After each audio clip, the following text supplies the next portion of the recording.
Bismillahirrahmanirrahim. Assalamualaikum warahmatullahi wabarakatuh.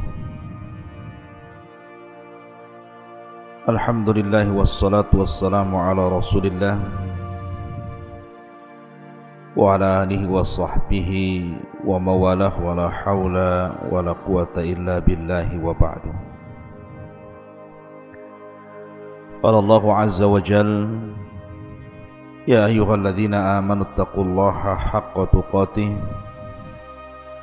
wa la tamutunna illa wa antum muslimun. Ya ayyuhan nasu taqu rabbakumul ladzi khalaqakum min nafsin wahidah wa khalaqa minha zawjaha wa batha minhuma rijalan katsiran wa nisaa'a wattaqullaha alladzi tasaaluna bihi wal arham innallaha kana 'alaikum raqiba. Wa qala sallallahu alaihi wasallam: majtama'a qaumun fi baiti min buyutillah yatluna kitaballah wa yatadarasunahu bainahum illa nazalat alaihimus sakinah wa ghasyiyatuhumur rahmah wa haffathumul malaikah wa dzakarallahu fi man indah. Amma ba'du, ma'asyiral muslimin, jamaah sekalian yang dimuliakan Allah Subhanahu wa taala. Alhamdulillah, di pagi hari ini dengan izin Allah Subhanahu wa taala kita bisa kembali duduk bermajlis ilmu walaupun lewat media Jabal Uhud. Dan tak henti-hentinya saya ucapkan ribuan terima kasih ataupun jazakumullah khairan kepada para muhsinin dan para kaum muslimin yang sudah menyumbangkan sebagian hartanya untuk pembangunan peluasan Masjid Jabal Uhud, di mana pembangunan sekarang kita sedang mengadakan peluasan lantai 2 dan akan mengadakan pengecoran. Alhamdulillah, dana yang terkumpul sudah separuh lebih dan masih terus kita mengharap pada kaum muslimin dan kaum muslimin untuk menginfakkan sebagian hartanya demi kelancaran pembangunan masjid di Pondok Pesantren Tahfidz Al-Quran dan Bahasa Arab Jabal Uhud Al-Islami, Tiban Kampung, Tiban Batam, Kepri. Tapi pagi hari ini kita akan membahas, mengupas rahasia Istana Iblis di segitiga Bermuda. Ma'asyiral muslimin yang dimuliakan Allah Subhanahu wa taala, ada sebuah hadis yang mengisyaratkan tentang kerajaan iblis. Hadis ini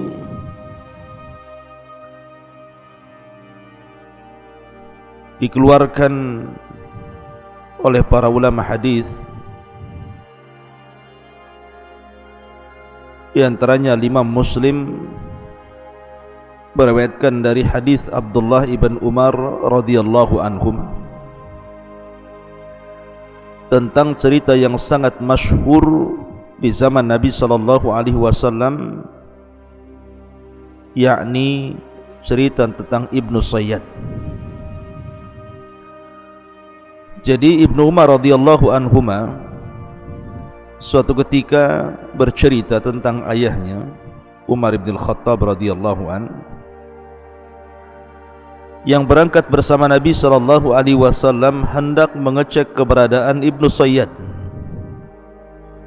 yang kabar sampai kepada Rasul dan para sahabatnya, ciri-cirinya persis seperti Dajjal. Maka berangkatlah Umar dan juga Rasul dan sahabat yang lainnya untuk mengintip-ngintip Ibnu Sayyad. Sampai-sampai Nabi SAW harus mengintai dari satu pohon ke pohon berikutnya tentang Ibnu Sayyad ini. Sampai akhirnya ketika berhadapan Rasul dan Ibnu Sayyad, anak kecil turunan Yahudi ini, Nabi SAW mengatakan, "Tashhadu anni Rasulullah, maukah kau bersaksi bahwa aku adalah utusan Allah?" Maka Ibnu Sayyad pun memandang kepada Nabi SAW dan mengatakan, "Ashhadu annaka Rasulul Ummiyin." Aku bersaksi bahwa engkau adalah utusan kepada orang-orang yang buta huruf. Tiba-tiba Ibnu Sayyad membalik pertanyaan, "Atashhadu anni Rasulullah?"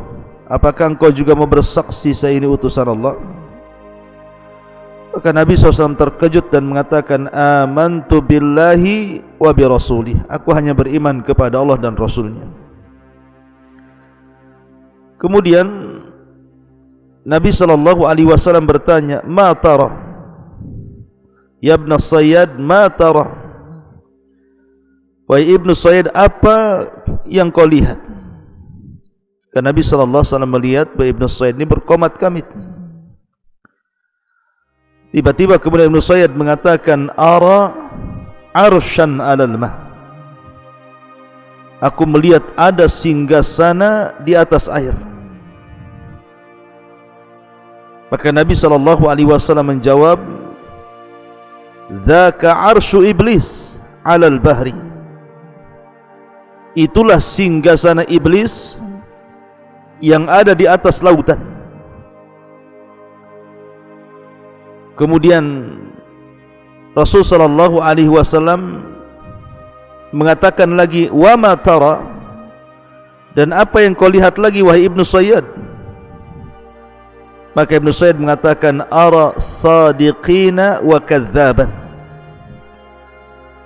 Aku melihat banyak orang-orang yang jujur dan para pendusta. Maka Nabi SAW kemudian tidak melayani dan meninggalkannya. Dalam riwayat Nabi SAW ketika itu bertanya soal kalimat yang disimpan di hatinya dan mengatakan, "Inni khabba'tu laka khab'an." Sungguhnya aku menyembunyikan beberapa kalimat dalam hatiku, coba tebak. Maka Ibnu Sayyad mengatakan, "Duh." Maka Nabi SAW langsung mengatakan, "Ikhsa falan ta'dua qatrak." Kata Rasul, celaka engkau tidak mungkin melalui atau melampaui batas dari takdirmu. Maka Umar bin Khattab radhiyallahu an marah, mencabut pedangnya dan mengatakan, "Da'ni ya Rasul adrib unuqah." Rasul, serahkan anak ini kepada aku, kupenggal lehernya. Maka Nabi SAW mengatakan, "Iyakunhu fala tusallat alaihi wa illam yakunhu fala khaira laka fi qatli." Kalau memang dia dajjal wahai Umar, kau tidak akan sanggup membunuhnya. Tapi kalau dia bukan dajjal, tidak ada kebaikan dalam membunuhnya. Tinggalkan dia. Syahidnya dalam riwayat ini adalah di mana Nabi SAW ketika bertanya kepada Ibnu Sayyad, "Ma tara?" Apa yang kau lihat dalam terawanganmu wahai Ibnu Sayyad? Maka Ibnu Sayyad mengatakan, sebuah istana di atas air. Maka Nabi SAW mengatakan, "Tara arsya iblis alal bahri." Itu adalah singgasana iblis yang terletak di tengah-tengah lautan. Ma'asyiral muslimin yang dimuliakan Allah Subhanahu wa taala, dari sini kemudian muncul sebuah pendapat dari kalangan mutaakhirin bahwa singgasana iblis itu jangan-jangan berada di segitiga Bermuda, sebuah laut Atlantik yang ma'ruf gitu ya, dan juga benua Amerika dan benua Afrika. Dan segitiga Bermuda ini ceritanya sampai kepada kita, bagaimana kapal banyak yang hilang, pesawat banyak yang jatuh, dan hampir-hampir tidak bisa diteliti bangkai kapal dan pesawatnya, dan para awaknya hampir-hampir tidak ada yang selamat dan semua mati.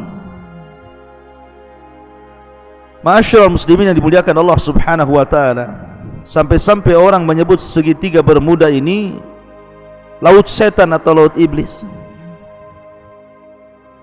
Bahkan ada sebuah buku yang berjudul Dajjal akan muncul dari kerajaan jin di segitiga Bermuda, yang dikarang oleh Syekh Muhammad Isa Daud dari Mesir, bahwa kawasan Bermuda adalah kawasan jin. Dari situlah akan muncul Dajjal. Jika benar dakwahan buku itu, tentu tidak akan aneh apa yang disabdakan Nabi SAW, bahwa banyak peristiwa dan kejadian yang menakutkan di segitiga Bermuda itu. Tetapi masalahnya buku ini bermasalah karena pengarangnya Muhammad Isa Daud ini terlampau percaya kepada jin muslim ini, yang jelaskan dalam buku beliau ini bahwa Dajjal akan keluar dari situ. Tentu pernyataan ini juga akan menyelisih hadis Nabi SAW bahwa Dajjal itu akan keluar di bumi sebelah timur. Kemudian Nabi SAW menyebutnya Khurasan. Khurasan itu di mana? Di Iran. Artinya hadis Nabi SAW menjelaskan bahwa kemunculan Dajjal itu di Khurasan, bukan di segitiga Bermuda. Tapi Muhammad Isa Daud ketika berdialog dengan jin, kemudian jin ini menjelaskan bahwa Dajjal akan muncul di kerajaan di segitiga Bermuda, tentu akan menyelisih hadis Nabi SAW.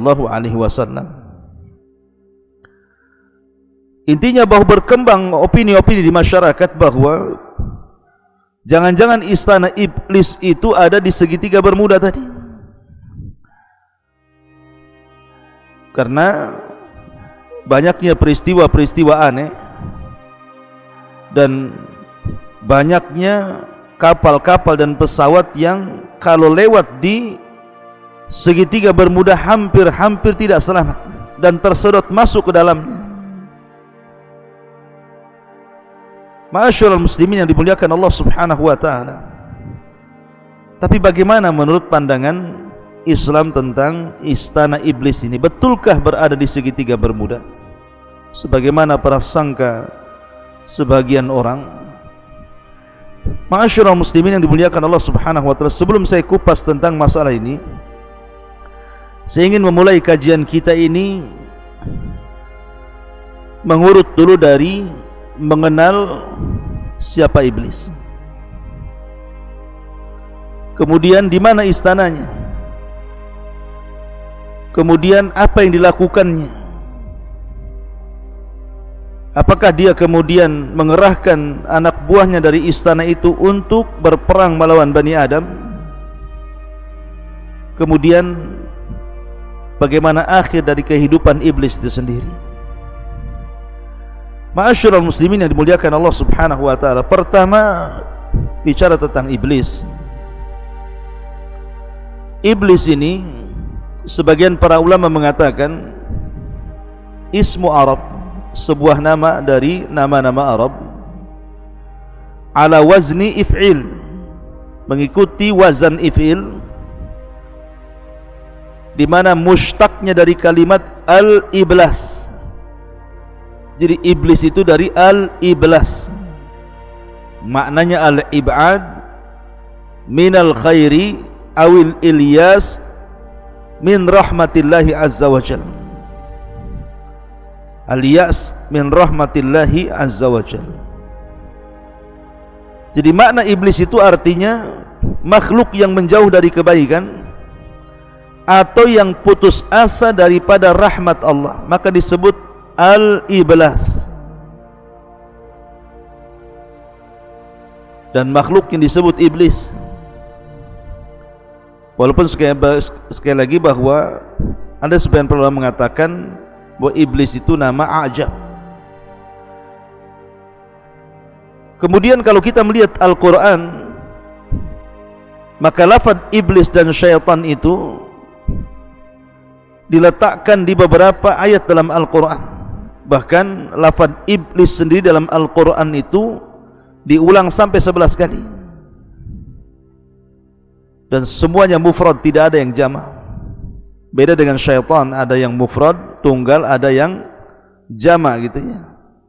Yang mufrad sekitar 70 kali terulang-ulang dalam Al-Quran, yang jamak sekitar 18 terulang-ulang dalam Al-Quran.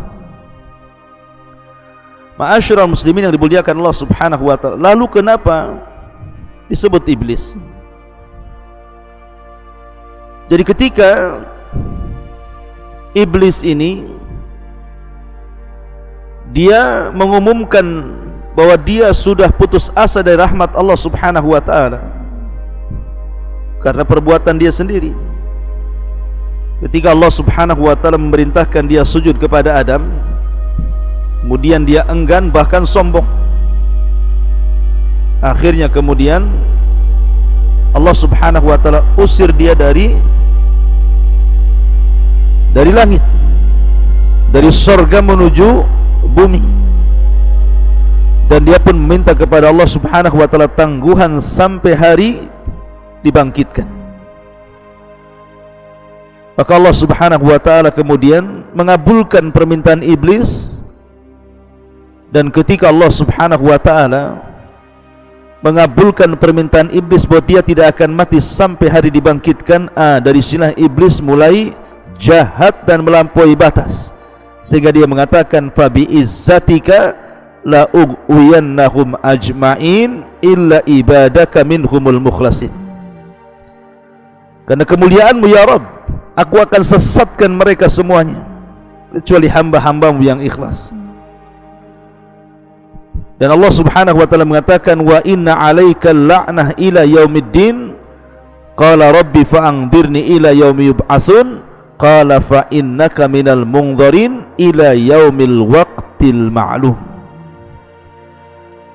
Dan bagimu wahai iblis laknat sampai hari dibangkitkan. Maka iblis mengatakan, ya Rabb, tangguhkanlah diriku sampai hari dibangkitkan manusia. Maka Allah Subhanahu wa ta'ala mengatakan, engkau termasuk orang-orang yang akan dibiarkan hidup sampai hari yang ditentukan. Lah Ibnu Katsir rahimahullahu ta'ala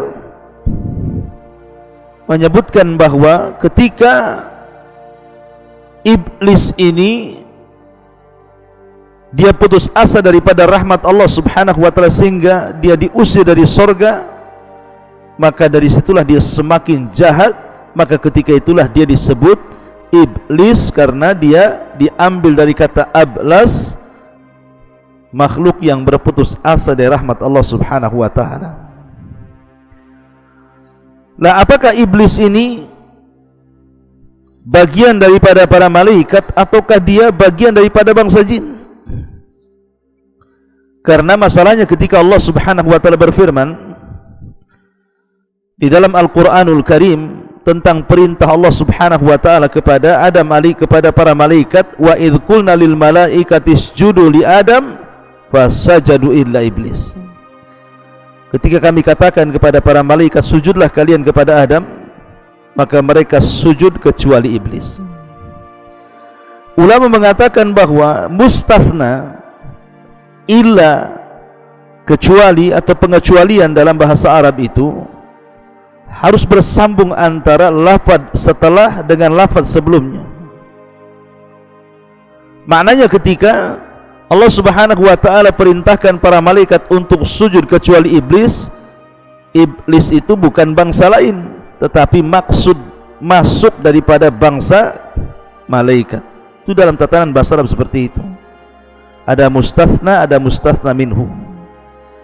Jadi lafaz pengecualian itu harus masuk pada yang dikecualikan, bukan di luar yang dikecualikan. Ketika Allah bicara tentang malaikat, berarti iblis itu bagian daripada malaikat. Kemudian juga ayat Al-Quran yang mengatakan kana minal jin fa fasaqa an amri rabbih illa iblisa kana minal jin fa fasaqa an amri rabbih. Kecuali iblis adalah bagian daripada jin yang berbuat fasik dari perintah Allah.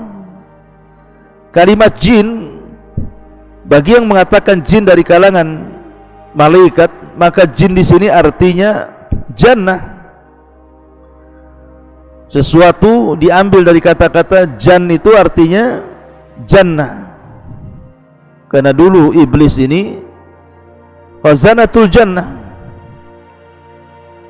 pembendaharaan sorga, maka diambil dari kata jan menjadi jin. Itu bagi pendapat yang mengatakan jin itu bagian daripada malaikat yang fasik dan kufur. Tapi pendapat yang kuat bahwa jin itu ataupun iblis itu bagian dari kalangan jin, bukan malaikat. Karena pengakuan iblis sendiri mengatakan ana khairum minhu khalaqtani min nar. Aku lebih baik daripada Adam, kau ciptakan aku dari api. Sementara malaikat dari apa? Dari cahaya. Yang tercipta dari api itu ya jin. Sebagaimana hadis Nabi SAW, khuliqatil malaikatu min nur wa khuliqatil jan min mariji min nar wa khuliqa adam mimma wusifa lakum. Diciptakan malaikat dari cahaya, diciptakan jin dari nyala api, dan diciptakan kalian sebagaimana yang disifatkan kepada kalian.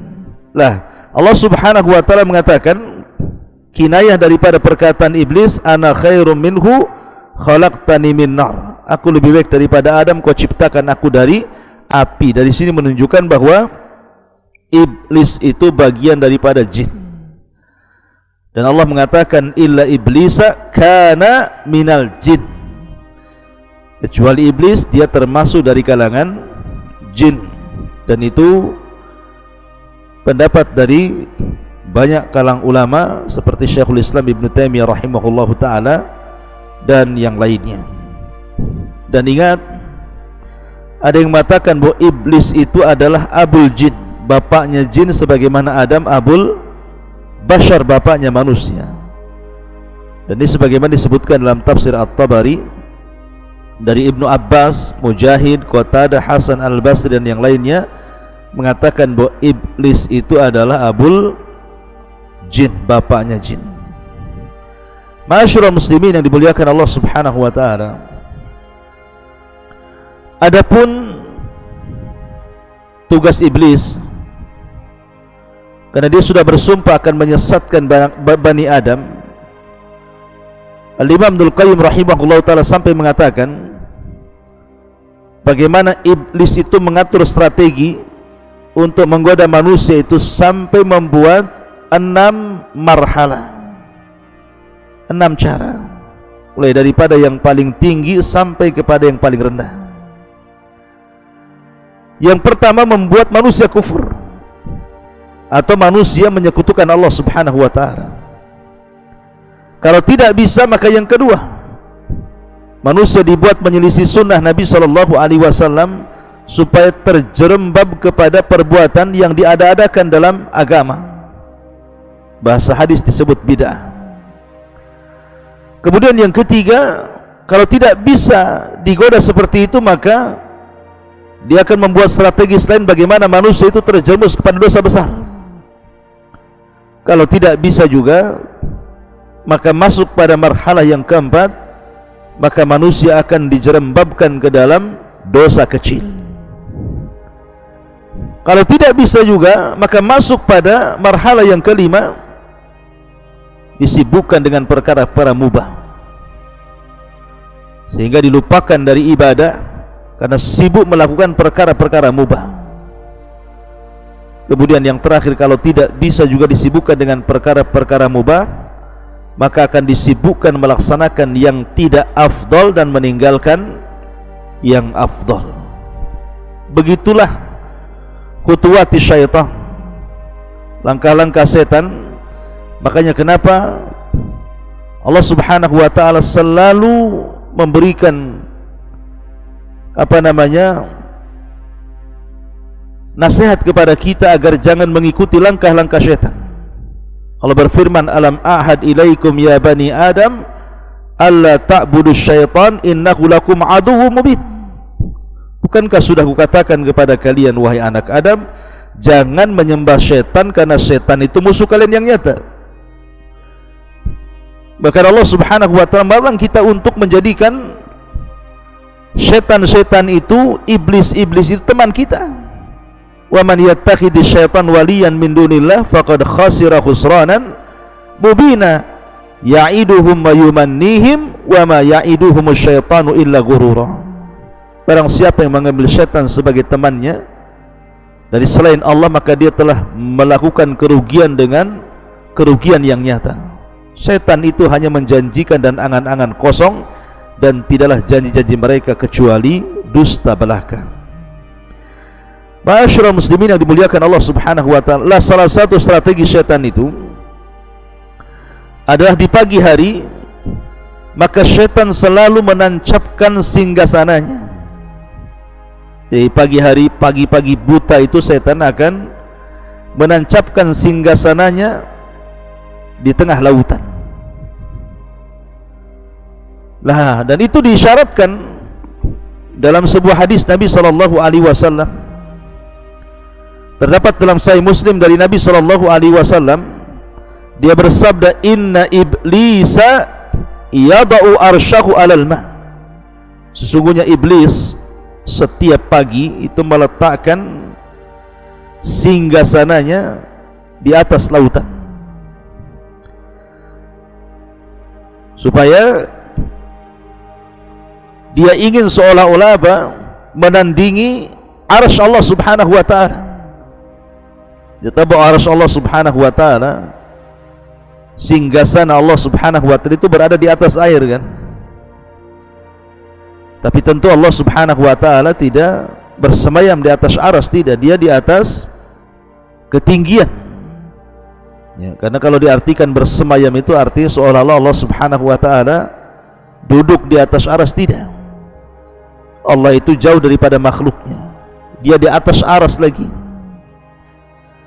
Nah, karena Allah Subhanahu wa taala meletakkan arsy di atas air, maka iblis pun ingin membuat singgasananya di atas lautan, di atas air, seolah-olah kononnya ini ingin menyamai Allah Subhanahu wa taala ketika meletakkan arsy di atas air. Begitulah sombongnya iblis.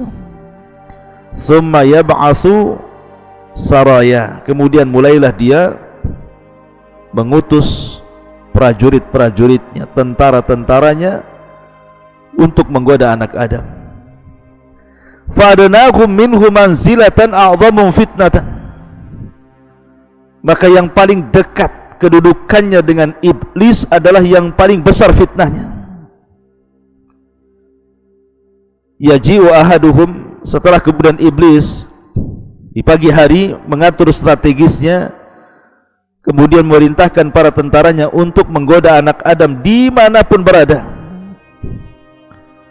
Setelah kemudian satu hari mereka menggoda anak Adam, maka kemudian mereka pun mulai pulang dan melaporkan hasil apa yang mereka lakukan terhadap manusia. Yaji'u ahaduhum fayaqulu fa'altu kadza wa kadza. Wahai iblis, aku sudah melakukan ini dan itu, sehingga orang itu berdusta, orang itu tidak salat, orang itu berghibah, orang itu minum khamar, orang itu berzina, orang itu, dan begitu seterusnya melakukan kezaliman. Tapi iblis mengatakan, ma sana'ta syai'a, kau belum berbuat apa-apa. Tsumma yaji'u ahaduhum, kemudian ada lagi pasukan iblis yang lainnya yang datang melaporkan dan mengatakan, ma taraktu hatta farraqtu bainahu wa baina imratihi. Lapor iblis, aku sudah berhasil mencerai-beraikan rumah tangga si fulan dan si alan, sampai sekarang mereka bercerai. Maka iblis langsung tegak berdiri dengan bangganya dan mengatakan, anta, kaulah yang benar, kaulah prajuritku. Kemudian diambilnya piala yang ada di atas kepalanya, kemudian diletakkan di anak buah yang berhasil mencerai-beraikan rumah tangga ini. Lihat kenapa iblis bangga kalau ada orang bercerai. Karena perceraian itu banyak korbannya. Suami jadi korban, istri jadi korban, anak-anak jadi korban, keluarga jadi korban, semua jadi korban. Maka iblis pun bahagia, dipeluknya orang tentaranya yang berhasil mencerai-beraikan suami istri dan mengatakan, anta, engkaulah. Kemudian dia melepaskan piala di atas kepalanya dan diletakkan di atas kepala jin yang berhasil mencerai-beraikan suami istri itu. Ma'asyiral muslimin yang dimuliakan Allah Subhanahu wa taala. Nah, di sini dalam hadis ini Nabi sallallahu alaihi wasallam mengatakan, inna iblisa yadau arsyahu 'alal ma'. Sesungguhnya iblis meletakkan singgasananya di atas air. Lah kalimat di atas air inilah kemudian dalam riwayat Ibnu Sayyad tadi di atas lautan, sehingga memunculkan prediksi ketika kita berbicara tentang segitiga Bermuda. Segitiga Bermuda yang berada di antara Laut Atlantik, benua Amerika dan benua Afrika. Kenapa kemudian muncul prediksi bahwa jangan-jangan istana yang dimaksud dalam hadis itu adalah istana yang diletakkan oleh iblis di segitiga Bermuda? Karena ada yang mengatakan bahwa segitiga Bermuda ini adalah pertemuan antara laut panas dan laut dingin. Laut panas dan laut dingin. Dan dalam sebuah hadis Nabi sallallahu alaihi wasallam, ketika Nabi sallallahu alaihi wasallam menjelaskan tentang bayangan matahari, kata Nabi sallallahu alaihi wasallam sebagaimana dikeluarkan Imam Ahmad, naha an yujlasa baina dhahhi wa dhilli. Nabi SAW melarang untuk duduk di antara sinar matahari dan di antara bayang-bayang sebuah benda. Jadi kalau seandainya ada pohon, kemudian sinar itu matahari menghadap pohon, kemudian di situ ada separuhnya masuk ke bayang-bayang pohon, separuhnya masuk ke cahaya sinar matahari, kemudian seseorang itu tidur di antara bayang-bayang dan juga cahaya matahari, maka Nabi SAW melarang, tidak boleh. Alasannya Nabi SAW mengatakan karena itu adalah majlisus syaitan, majlisnya syaitan. Ma'asyiral muslimin yang dimuliakan Allah Azza wa Jalla. Lah dari hadis ini kemudian orang mengkiaskan kepada segitiga Bermuda, karena ada arus dingin berasal dari Amerika, sementara arus panas berasal dari Afrika, kemudian berjumpa di segitiga Bermuda itu. Karena itu adalah tempatnya syaitan. Akhirnya kemudian orang memprediksi bahwa di situ jangan-jangan istananya iblis yang dimaksud dalam hadis Nabi SAW ini. Akan tapi ikhwatu fiddin, saya ingin katakan bahwa menentukan tempat dengan langsung mentakyin bahwa di segitiga Bermuda itu adalah istana iblis ini tidak bisa. Ya memang di situ banyak kecelakaan yang luar biasa gitu ya. Banyak pesawat yang jatuh dari zaman ke zaman, banyak kapal laut yang kemudian tersedot ke dalamnya juga dari zaman ke zaman. Sampai hari ini bahkan para peneliti juga masih kebingungan karena khawatir mereka tersedot ke dalam arus segitiga Bermuda itu. Akan tapi kemudian kalau memponis bahwa di situ adalah istana yang dimaksud dalam hadis Nabi SAW, bisa iya bisa tidak. Masalahnya Nabi SAW tidak mengisyaratkan ke arah situ. Dalam hadis tadi Nabi hanya mengatakan bahwa setan itu meletakkan singgasananya di atas air. Bisa saja berpindah-pindah dari satu laut ke laut berikutnya, sekali-kali di segitiga Bermuda, sekali-kali di tempat lain.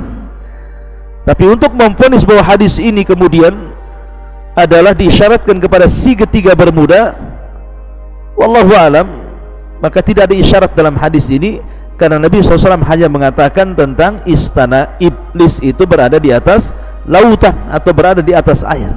Soal lautan mana, Allahu alam, bisa saja berpindah-pindah, bisa jadi satu tempat tinggal di situ, karena hadis Nabi SAW tidak memberinci seperti itu. Ma'asyiral muslimin yang dimuliakan Allah Subhanahu wa ta'ala. Dan yang lebih ngerinya lagi adalah ketika iblis ini memunculkan singgasananya setiap pagi, kemudian mengutus tentaranya untuk menggoda Bani Adam. Kemudian ketika iblis sudah selesai tugasnya dan mereka pulang melaporkan hasilnya, maka di samping singgasana itu ada ular yang sangat besar. Sebagaimana isyarat dalam hadis Ibnu Sayyad yang dikeluarkan oleh Musnad Imam Ahmad, bahwa Ibnu Sayyad mengatakan, ara arsyan alal bahri haulahul hayyat, aku melihat singgasana di atas lautan dan di sekitarnya banyak ular. Ada ular. Kenapa kemudian ular? Kita teringat dengan kisah ketika Adam di sorga. Ada kisah Israiliyat. Ketika iblis sudah dikeluarkan dari sorga, kemudian Adam dimasukkan ke sorga. Iblis kan tidak bisa masuk ke sorga. Akhirnya kemudian dia bekerja sama dengan ular yang keluar masuk ke dalam sorga, dan berhasil dia masuk, dan berhasil pula dia memberikan was-was kepada Adam. Akhirnya Adam dan Hawa makan buah larangan dan terusir pula dari sorga. Lah karena ular ini sudah berjasa memasukkan iblis ke dalam sorga hingga mampu menggoda Adam, makanya sangat dimuliakan ular ini. Jadi setiap kemudian tentaranya datang membawa laporan, maka ular itu ada di sekitar situ dan dimuliakan sama iblis. Makanya Ibnu Sayyad mengatakan, ara arsyan alal bahri haulahul hayyat, aku melihat sebuah singgasana di atas lautan dan dikelilingi dengan ular. Maka Nabi SAW mengatakan, sadaq dzalika arsyu iblis. Ya benar, dia benar, tetapi itulah istana iblis. Tapi sebagian para ulama mengatakan bahwa tambahan haulahu hayat dalam hadis yang dikeluarkan dalam Musnad Imam Ahmad ini adalah tidak sabit. Jadi lafaz yang sahih yang sampai kepada Nabi hanyalah kata-kata ara arsyan alal bahri. Berkata Ibnu Sayyad itu, saya melihat singgasana di atas lautan. Adapun tambahan haulahul hayat, di sekelilingnya banyak ular, maka itu tambahan yang tidak sabit, yang tidak tetap bagian daripada hadis Nabi sallallahu alaihi wasallam. Wallahu alam tentang masalah singgasana iblis ada di lautan mana gitu, apakah di segitiga Bermuda atau di tempat yang lainnya, karena tidak ada isyarat yang jelas tentang masalah ini. Ya bisa iya bisa tidak gitu ya. Tapi yang jelas kita yakini bahwa setiap hari iblis menancapkan istana di tengah lautan, lautan mana terserah gitu ya. Kemudian mengutus tentara-tentaranya berusaha menggoda anak Adam, sampai akhirnya iblis merasa senang apabila tentaranya membuat cerai-berai suami istri dan meletakkan piala di atas kepalanya dan mengatakan anta sambil memeluknya. Wallahu a'lam bishawab. Mudah-mudahan ada manfaatnya. Subhanallah bihamdika asyhadu an la ilaha illa anta astaghfiruka wa atubu ilaik. Allahu ta'ala. Assalamualaikum warahmatullahi wabarakatuh.